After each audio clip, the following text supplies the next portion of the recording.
आदमी से बात करते हुए 8 दिन गुजर गए थे। उसकी आवाज ऐसी जादू भरी थी कि मैं तो उसकी आवाज की जादू में ही खोकर रह गई थी। उसकी बातों ने मेरी नींद उड़ा के रख दी थी।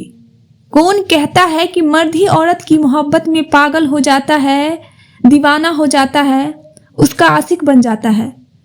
मैं एक लड़की होकर उस आदमी की आवाज की दीवानी थी।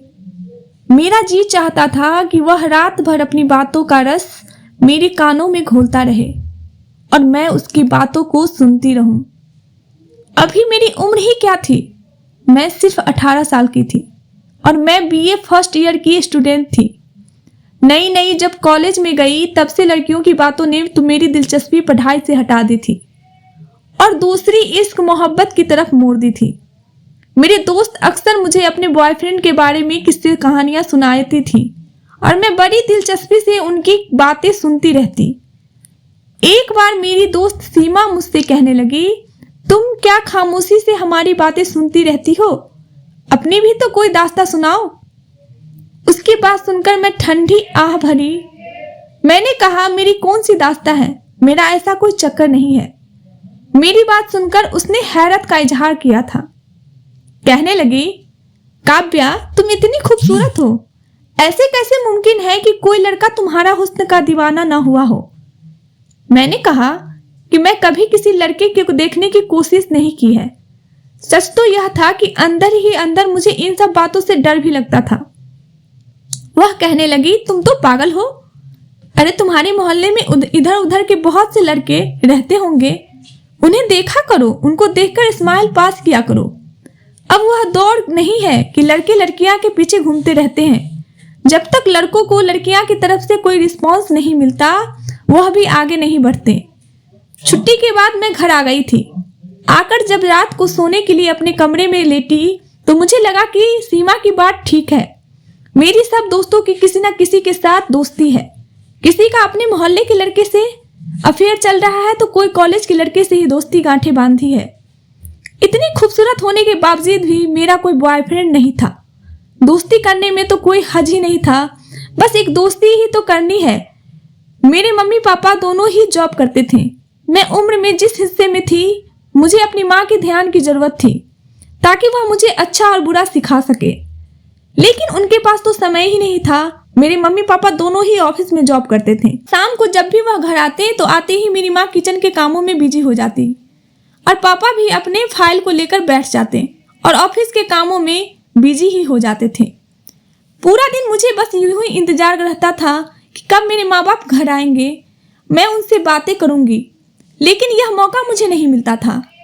10वीं क्लास तक तो मेरी दिलचस्पी अपनी कोर्स की किताबें में ही थी, लेकिन कॉलेज में आकर मैं रोमांटिक नॉवेल्स पढ़ने लगी थी।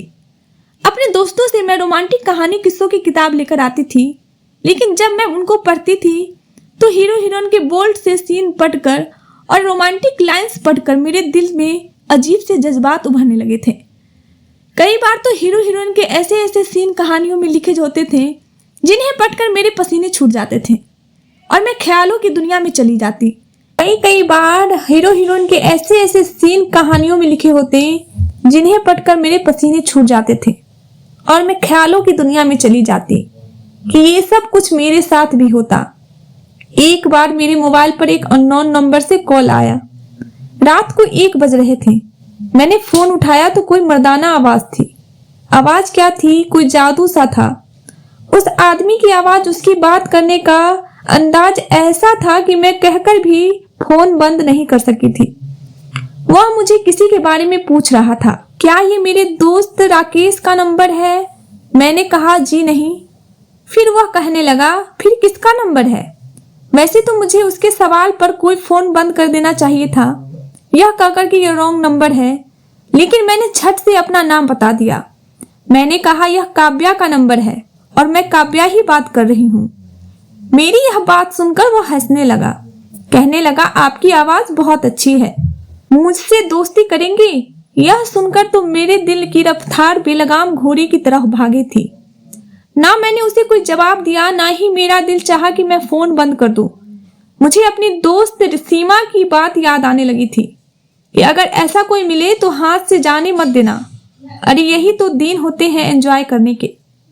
उसके बाद तो मुझे अपनी परी कहानी का एक सीन भी याद आने लगा था, जहां हीरो हीरोइन की मोहब्बत की दास्तान एक फोन कांटेक्ट से होती है। मैंने कहा, मैं आपको जानती नहीं हूँ तो दोस्ती कैसे करूं? मैं जानबूझकर बात बनाई थी। वह कहने लगा, इसलिए तो कह रहा हूँ कि दोस्ती कर लें, दोस्ती करेंगे तभी तो जान पहचान बढ़ेगी। मैंने कुछ अदाएं और नखरा दिखाने के बाद उससे दोस्ती करने की हामी भर ली थी। मैं बेहद खुश थी। मुझे तो यूं लग रहा था जैसे कि मैं अपनी पूरी दुनिया को अपनी मुट्ठी में भर लिया हो। खैर, गलत रास्ते पर चलने में मजा बहुत आता है और यह रास्ता बहुत आसान भी लगता है। मेरे साथ भी ऐसा ही हो रहा था। पछतावा तो इंसान को बाद में होता है जब सब कुछ खत्म हो जाता है। मुझे अभी 8 दिन ही उस इंसान से बात करते हुए थे कि उसने जो फरमाइश मेरे सामने रखी थी, मैं तो समझ नहीं पा रही थी कि जवाब क्या दूं। वह कहने लगा कि अपनी तस्वीर मेरे व्हाट्सएप पर सेंड कर दो, मैं तुम्हारे चेहरे को देखना चाहता हूँ। मुझे यकीन है कि जैसी तुम्हारी आवाज खूबसूरत है, तुम खुद भी खूबसूरत होगी। यह सुनकर मैं सोच में पड़ गई थी कि क्या करूं क्या ना करूं। मैंने सोचा कि मुझे सीमा से पूछना चाहिए। मैं अगले दिन कॉलेज जाते ही सीमा को अपना हमराज बना लिया। मेरी बात सुनकर पहले तो वह एकदम से चौंक पड़ी और फिर खुश भी हो गई। कहने लगी, तुमने तो बड़ा ही अक्लमंदी का काम किया है। अरे यही तो दिन होते हैं हवाओं में उड़ने के, मौज करने के। उसके बाद तो बस जिंदगी की जिम्मेदारियां में बन जाते हैं। फिर कहने लगी कि तुम घबराओ मत और अपनी तस्वीर उसे भेज दो। मैंने कहा कि बस मुझे यही डर है कि किसी अजनबी को अपनी तस्वीर भेजना कुछ गलत ना हो जाए। मैं समझ नहीं पा रही थी कि मैं क्या करूं क्या ना करूं। मेरी माँ से मेरा कोई दोस्ताना माहौल ना था कि मैं अपने दिल की बात उनसे कह पाती। वह तो मेरी कोई भी बात ध्यान से सुनती ही ना थी। उनके पास इतना टाइम भी नहीं होता था, कभी मेरे पास बैठी भी नहीं थी। जब भी मैं उनसे बात करने के लिए उनके पास बैठती तो वह अपने पर्स से ढेर सारे पैसे निकालकर मेरे हाथ पैर रख देती और कहती, और जरूरत हो तो बता देना, अपनी पढ़ाई पर ध्यान दो। और उसके बाद वह अपने कमरे में चली जाती। मेरे पापा भी बस खाने के बीच ही मुझे कुछ देर बात करते थे, और वह भी यह कि तुम पढ़ाई कैसी जा रही है, सब ठीक तो है ना, पैसों की जरूरत हो तो मुझे बताना। कभी कभी मैं सोचती थी कि शायद मेरे माँ बाप को मुझे बस यही रिश्ता है कि मुझे मेरी हर जरूरत की चीज दे देते हैं, लेकिन उनके पास मुझे देने के लिए समय नहीं था, मुझे अच्छा बुरा बताने के लिए समय न था।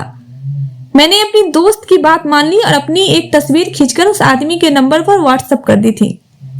कुछ देर बाद ही मेरी उस तस्वीर पर दिल का इमोजी बना हुआ था। उसके बाद वह कहने लगा, देखा, मुझे मालूम था कि तुम बेहद हसीन हो। मैंने भी उससे कहा कि मुझे तुम्हारी तस्वीर देखनी है। वह कहने लगा कि तुम्हें मैं तस्वीर नहीं दिखाऊंगा, मैं तो तुम्हारे सामने आकर खुद को तुम्हें दिखाऊंगा कि मैं कैसा हूं। अब अक्सर वह मुझे मेरी तस्वीर मांगता और मैं उसे दे देती, लेकिन एक बार मुझसे कहने लगा, अगर तुम काले रंग की मैक्सी पहनो तो और भी ज्यादा हसीन लगोगी। कभी कहता कि लाल रंग तुम पर बहुत अच्छा लगेगा। यह सुनकर मैं शर्मा जाती। अब उसकी बात ही मेरा चैन चुराने लगी थी। उसकी मोहब्बत धीरे धीरे इस कदर गिरफ्तार हो चुकी थी कि लगता था उसके बगैर मैं जी नहीं पाऊंगी। उसकी बातें मेरा दिल धड़कनाने लगी थी। कुछ महीनों बाद ही मेरा बीए फर्स्ट ईयर के पेपर हो गए थे और अब मैं सेकेंड ईयर में आ गई थी। मेरी उम्र भी अब 19 की हो गई थी। जब मैं उसको बताया कि मैं 19 साल की हो गई हूँ तो वो कहने लगा, मुझे अपने घर का पता बताओ, मैं तुम्हें बहुत कीमती एक तोहफा भेजूंगा। लेकिन मैं उसे पता बताने में कतराती रही। मेरे अंदर कहीं ना कहीं कोई डर जरूर था, लेकिन जब भी मैं सीमा से मशवरा मांगती तो वह कह देती कि वह तुमसे इतनी मोहब्बत करता है कि मैं उसकी मोहब्बत पर शक नहीं करना चाहिए। मैंने उस आदमी को अपना पता दे दिया, लेकिन मैंने कहा कि मुझे दिन के समय कोई गिफ्ट नहीं भेजना क्योंकि शाम में मेरे माँ बाप आ जाते हैं। उसने कहा, ठीक है, तुम्हें तुम्हारा तोहफा कुछ दिन बाद ही समय मिल जाएगा। अब मुझे उसके तोहफे का इंतजार था। दोपहर के समय एक आदमी दरवाजे पर दस्तक देने लगा। मैंने फौरन से दरवाजा के पास भागकर गई और पूछा कि कौन है, तो वो कहने लगा, आपका कुरियर आया है। मैंने फौरन से दरवाजा खोला। वह 50-55 की उम्र के लगभग आदमी था। उसके हाथ में गिफ्ट पैक था। मैंने वह गिफ्ट पैक पकड़ लिया। मुझे लगा कि वह कोई टीसीए वाला होगा। उस आदमी की तेज नजरों ने मुझे नर्वस किया था। मैंने गुस्से से उसकी तरफ देखा। मैंने दरवाजा बंद कर दिया। जब वह तोहफा अपने कमरे में जाकर खोला, होश उड़ के रह गए थे। वह एक बहुत ही महंगी खूबसूरत मैक्सी थी जो कि लाइट पिंक कलर की थी, लेकिन उसका गला आगे पीछे दोनों तरफ से काफी गहरा था। मुझे वह मैक्सी तो बेहद पसंद आई थी, लेकिन मैं यह सोच रही थी कि मेरी माँ ने वह मैक्सी मेरी अलमारी में देख ली तो वह पूछेंगी कि इतने फैंसी मैक्सी तुम्हारे पास कहाँ से आई है, तो मैं उन्हें क्या जवाब दूंगी। मैं अभी यही सोच रही थी कि तभी मेरे मोबाइल पर बेल बजनी शुरू हो गई थी। वही नंबर था जिसकी मोहब्बत में मैं दीवानी हो गई थी। उस लड़के का नाम राहुल था। मैंने फोन उठा लिया। राहुल कहने लगा, तुम्हें तुम्हारा तोहफा पसंद आया? मैंने कहा, हाँ, तोहफा तो बहुत पसंद आया। वह कहने लगा, तो फिर तोहफा देने वाले का हक भी अदा करो। मैं उसकी बात समझ नहीं पाई थी। वह कहने लगा कि मुझे तुम्हें इसी मैक्सी में देखना है। यह सुनकर तो मैं घबरा गई थी। मैंने कहा, तुम कैसे देख सकती हो? वह कहने लगा, वीडियो कॉल पर देखूंगा, और देखो इनकार मत करना वरना मैं तुमसे नाराज हो जाऊंगा। मैं उसे नाराज नहीं करना चाहती थी। मैंने कहा, ठीक है, मैं अभी तैयार होती हूँ। मैंने वह मैक्सी पहन ली। ऐसी फैंसी कपड़े मैंने आज तक नहीं पहनी थी। भले ही मेरे माँ बाप मुझे समय नहीं देते थे, लेकिन मेरी परवरिश ऐसी कहीं नहीं थी कि मैं इस तरह की ड्रेस पहनती। मैं हमेशा फुल कपड़े पहनती थी, लेकिन यह मैक्सी पहनकर मैं खुद को ही देखकर शर्मा गई थी। इसलिए मैंने एक दुपट्टा ले लिया था। जैसे ही वीडियो कॉल की बेल बजी, मेरा दिल जोरों से धड़कने लगा। मैंने बहुत नर्वस हो रही थी। पहली बार उस लड़के को यूं अपने सामने रूबरू देख रही थी। दिल में तो मेरे भी बहुत शौक था कि मैं देखूंगी कि वह कैसा है। मैंने अपना दिल थामा और वीडियो को ऑन कर दिया, लेकिन यह क्या, सामान में बिल्कुल अंधेरा था। कुछ भी दिखाई नहीं दे रहा था सिवाय दो आंखों के। शायद कमरे की लाइट बंद थी। मैंने कहा कि अंधेरा क्यों है? तो वह कहने लगा कि मैं तुम्हें अभी अपना चेहरा दिखाना नहीं चाहता, लेकिन देखो बहुत जल्द दिखाऊंगा। वह मेरी तारीफें करने लगा। मैंने जितने भी ख्यालों में तुम्हें सोचा था कि तुम इस ड्रेस में ऐसी लगोगी वैसी लगोगी, लेकिन मेरे सारे ख्यालों तुम्हारे इस हुस्न के आगे कुछ भी नहीं है। यह सुनकर मैं शर्मा गई थी। फिर वह कहने लगा, अपना दुपट्टा उतार दो, मुझे तुम्हारे बिना दुपट्टे के देखना है। यह सुनकर मेरा दिल धक से रह गया था। आज पता नहीं क्यों राहुल के अंदाज बदले बदले लग रहे थे। हम दोनों को फोन पर बात करते हुए काफी दिन हो गए थे, लेकिन कभी उसने थर्ड क्लास टाइप की बात नहीं की थी। लेकिन आज बहुत ऐसी बातें क्यों कर रहा था। मैं इनकार कर दिया। वह कहने लगा, आज तुम्हारी नहीं सुनूंगा, बस वह करो जो मैं कह रहा हूं, वरना मैं तुमसे नाराज हो जाऊंगा। तुम्हें कभी भी फोन नहीं करूंगा, तुमसे बहुत दूर चला जाऊंगा। मैं उसकी नाराजगी किसी भी सूरत में बर्दाश्त नहीं कर सकती थी, इसलिए मैंने वही कहा जो वह कह रहा था। उसके बाद वह मुझसे जो जो कहता गया मैं वही करने लगी थी। बाहर दरवाजे की दस्तक पर मैं बुरी तरह से घबरा गई थी। मैंने फौरन से फोन बंद कर दिया और अपनी ड्रेस जल्दी से बदल ली और बाहर चली गई। बाहर मेरे माँ बाप ऑफिस से वापस आ चुके थे। मैं कुछ परेशान सी हो गई थी। मुझे इस तरह घबराया हुआ देखकर वह कहने लगे, तुम्हें क्या हुआ है? इतनी परेशान क्यों लग रही हो? मैंने ना में कह दिया कि नहीं, मैं बिल्कुल ठीक हूँ। उसी दिन शाम को मेरी माँ ने मुझसे कहा कि हमें किसी के घर पार्टी पर चलना है, तैयार हो जाना। काफी शानदार पार्टी थी, जहां मैं अपने माँ बाप के साथ शायद पहली बार जा रही थी, वरना वह लोग कहीं भी जाते तो अकेले ही जाते थे, कभी मुझे अपने साथ लेकर नहीं गए थे।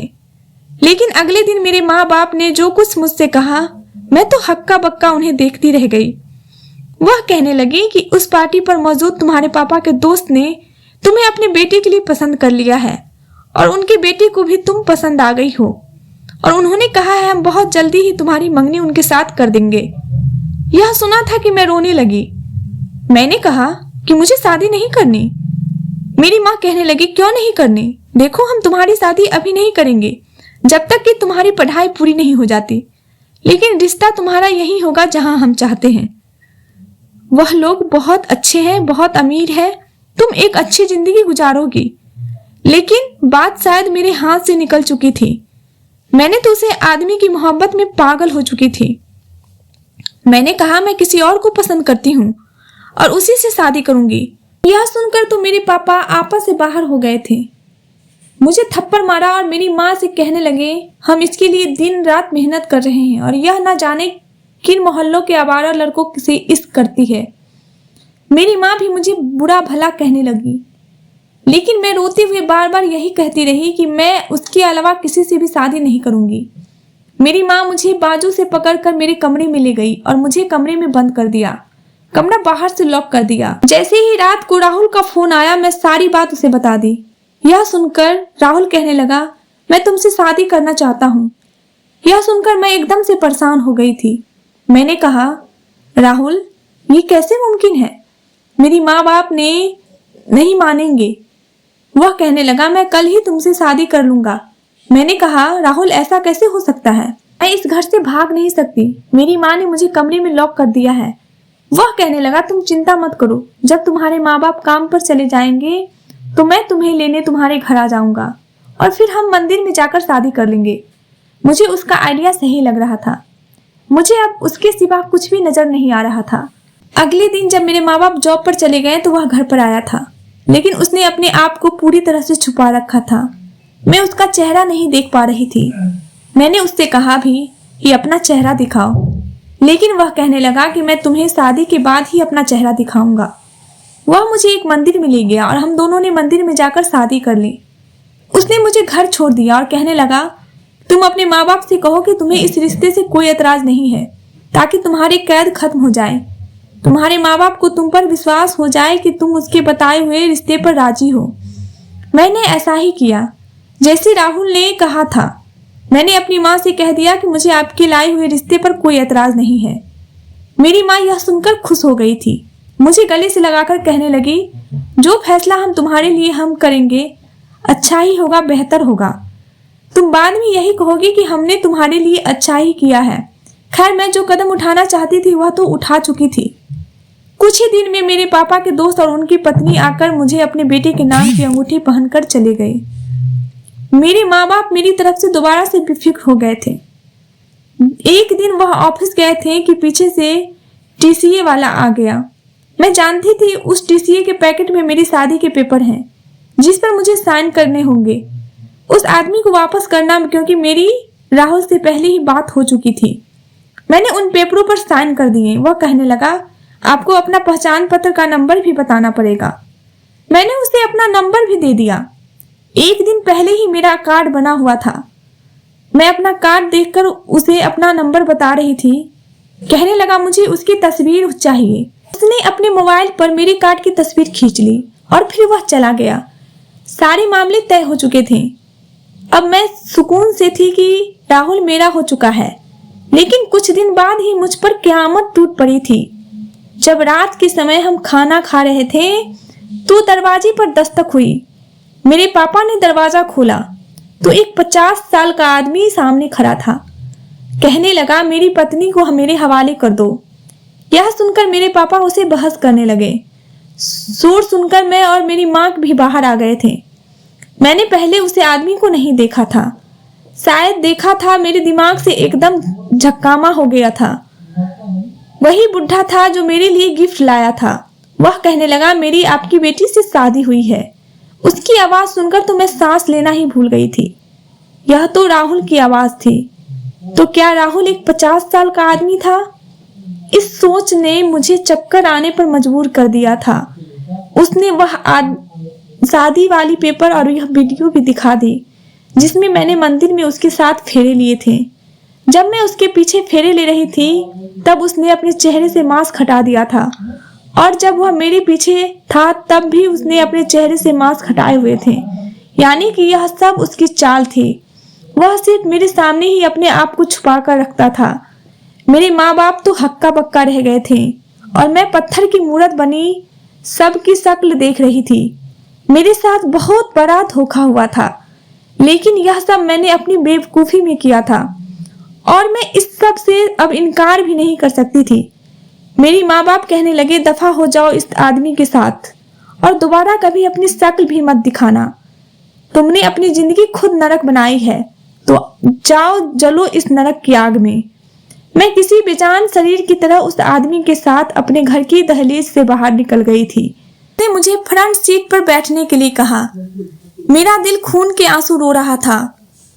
मेरी वह जुनूनी मोहब्बत जिसके खातिर मैंने अपने माँ बाप का दिल दुखाया था, वह आदमी जिसके खातिर मैंने अपनी हंसती बसती इज्जतदार जिंदगी को ठोकर मारी थी, मैं तो शायद उसकी बेटी से भी कम उम्र की थी। यह आदमी तो मेरी पापा की उम्र से भी ज्यादा था। मैं यह भी नहीं जानती थी कि वह आदमी शादीशुदा है या बिना शादीशुदा है। मेरी उसके घर में क्या इज्जत समान हो सकता है, मुझे कुछ भी तो नहीं पता था। पूरा रास्ता खामोशी से काटा था। गाड़ी उसके घर के सामने खड़ी हुई। मैं उसके साथ ही उसके घर में दाखिल हुई थी। पूरा घर खाली था। वह मुझे कमरे में ले गया। आज उसके मुंह से अब मुझे अपनी तारीफ बुरी लग रही थी, लेकिन मैं चुप थी। अजीब बात यह थी कि उसने मेरी तारीफ तो बहुत की, लेकिन मुझे कोई भी संबंध नहीं बनाया था। वह मुझसे दूर ही रहता था। 1 महीना लगा था, लेकिन मैंने अपने दिल को समझा लिया था। किसी आदमी के सिवा आप मेरा इस दुनिया में कोई नहीं है, ना मेरा कोई ठिकाना है। जैसे भी है मुझे इसी के साथ जिंदगी काट लेनी है। लेकिन वह आदमी एक बार भी मेरे करीब नहीं आया था। खैर, मैंने मोहब्बत तो उसी से की थी, शादी भी हो चुकी थी, अपना घर भी मैं छोड़ चुकी थी। इसलिए चाहती थी कि मैं भी ऐसी ही शादीशुदा जिंदगी गुजार लूं, जैसी सब लड़कियां शादी के बाद गुजारती है। लेकिन वह आदमी मेरे करीब नहीं आता था, बस मोहब्बत भरी बातें ही करता था। एक बार वह हुआ जिसने मेरे होश उड़ा के रख दिए थे। 1 महीने से मैं राहुल के साथ इस घर में रह रही थी, लेकिन आज तक कोई नहीं आया था। लेकिन एक रात उसका भतीजा उससे मिलने के लिए आ गया था। मैं उसी समय किचन में खाना बना रही थी। राहुल ने दरवाजा खुला तो 24 से 25 साल का खूबसूरत हैंडसम नौजवान घर में दाखिल हुआ और राहुल के साथ गले लगकर रोने लगा। कहने लगा, उसने मेरे साथ बेवफाई कर दी। भाई, मैंने उसे दिलो जान से चाहा, रिश्ते भेजे, लेकिन उसने न जाने किससे शादी कर ली। वह किसकी बात कर रहा था। मैं किचन से बाहर आई तो राहुल की मेरी तरफ पीठ थी। हाँ, उसका भतीजा उसके गले लगा हुआ था, जो मेरे सामने था। जैसे ही उसकी नजर मुझ पर पड़ी तो कहने लगा, तुम यहाँ हो? मैं उसे देखने लगी। वह राहुल से पीछे हटकर मुझे हैरत से देखने लगा। राहुल कहने लगा, यह मेरी पत्नी है, काव्या। यह सुनकर वह राहुल को हैरत से देखने लगा। कहने लगा, आपकी पत्नी? राहुल उसे अपने कमरे में ले गए। मैं समझ नहीं पा रही थी आखिर वह लड़का मुझे कैसे जानता था। मैंने तो पहली बार उस लड़के को देखा था। राहुल के कमरे से उस लड़के की बातों की आवाज आ रही थी। मैं फौरन से उसके कमरे के पास चली गई। जो बातें मैंने सुनी, मेरे होश उड़ गए थे। वह मेरे पति से कहने लगा, भाई, यह तो काव्या है जिससे मैं मोहब्बत कर। आप उससे कैसे शादी कर सकते हैं? मैंने ही तो इससे फोन पर बात की थी, दोस्ती की थी। हम दोनों की मोहब्बत से आप भले भांति परिचित थे। आपने यह क्या कर दिया? मैं आपको अपना सगा भाई समझता था, लेकिन आपने सौतेलेपन दिखा दिए। यह कहकर वह रोने लगा था। मेरे पति कहने लगे, जब तुमने मेरे साथ इस लड़की को गिफ्ट देने भेजना शुरू किया था, इसे देखकर मैं अपने होश खो बैठा था। इसलिए मैंने चोरी से तुम्हारे मोबाइल से तुम्हारी सिम निकाल ली और इस लड़की का नंबर मुझे अपने फोन पर सिम लगते ही मिल गया था। और जब वीडियो कॉल पर जब मैं इस लड़की का हुस्न देखा तो सोचा कि तुम तो जवान जहान हो, तुम्हें कोई भी लड़की मिल जाएगी। लेकिन मुझे यह लड़की पहले ही नजर में पसंद आ गई थी और मेरी उम्र भी हो गई है, तो मुझे कोई भी अपनी लड़की नहीं देता। इसलिए तुम्हारा अधूरा इश्क मैंने शुरू कर दिया।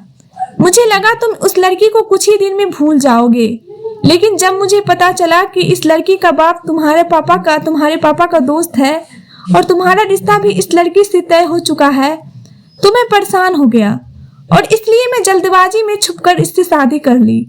लेकिन देखो, मैं नामर्द हूँ, पत्नी के काबिल नहीं हूँ, इसलिए इसकी इच्छा तो पूरी नहीं कर सकता। लेकिन वह मुझे राहुल समझकर मोहब्बत करती है, इसलिए मेरी मोहब्बत के सहारे जिंदगी गुजार लेगी। लेकिन तुम वापस चले जाओ और दोबारा यहाँ मत आना, वरना मेरी जिंदगी बर्बाद हो जाएगी। मैं आज तक तुम लोगों की खातिर बड़ी कुर्बानियां दी है। आज तुमसे अपनी जिंदगी की खुशी मांग रहा हूँ, इनकार मत करना। मेरे पति उसे लड़के के सामने हाथ जोड़कर विनती कर रहे थे और मैं थी कि मुझे लग रहा था जैसे मैं कोई खिलौना थी जिसे दोनों भाइयों ने मिलकर खेला था। मुझे खुद पर अफसोस होने लगा। मेरे बाप ने मेरे लिए अच्छा सोचा था। काश मैं उन सब की बात मान लेती। काश मेरे माँ बाप मुझे अच्छे बुरे तमीज सिखाते। आज मेरा प्यार मेरे पास होता। मेरे माँ बाप ने मेरे प्यार को ही अनजाने में मेरे लिए चुन लिया था और मैं राहुल को अपनी गलती की वजह से खो बैठी थी। मेरी जिंदगी बर्बाद होकर रह गई थी। मेरी उन लड़कियों से विनती है कि कहानियां को पढ़कर मोहब्बत को ही सब कुछ समझ लेती है। कहानियां की जिंदगी और सच्चाई में बहुत फर्क होता है। भगवान के लिए माँ बाप के दिल को कभी मत दुखाना, वरना पछताना पड़ेगा। कहानी आपको अच्छी लगी तो राय जरूर दें और कहानी को लाइक करें, चैनल को सब्सक्राइब जरूर करें। धन्यवाद दोस्तों।